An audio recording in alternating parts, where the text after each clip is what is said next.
Guys আসসালামু আলাইকুম। আজকে 5 দিন পরে অনেক কষ্ট করে আমাদের দেশনেত্রী বেগম খালেদা জিয়াকে এবং কি আমাদের গণতান্ত্রিক মাকে আজকে দুই চোখ দিয়া খুব সুন্দরভাবে দেখতে পারছি। উনি অনেক অনেক অসুস্থ। আপনাদের কাছে আমি বেশি কিচ্ছু চাই না, আপনাদের কাছে শুধু একটা জিনিসে চাই, তার জন্য একটু দোয়া। আপনারা একটু দোয়া করেন যে সে যত তাড়াতাড়ি পারে সুস্থ হইতে। আপনাদের কাছে এতটুকু আমাদের কাছে অনুরোধ। আজকে জানেন, আজকে 5 দিন পরে আমি কুমিল্লা থেকে সেই 5 দিন আগে আসছি। আজকে 5 দিন পরে আমি তাকে নিজের দুই চোখ দিয়ে দেখতে পারছি। আমার মনটা আজকে আসলে অনেক অনেক সন্তুষ্ট হয়ে গেছে।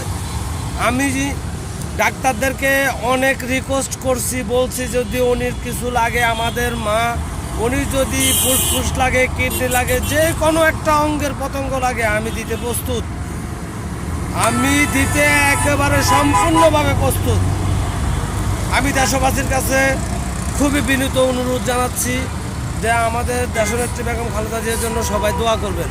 আসসালামু আলাইকুম।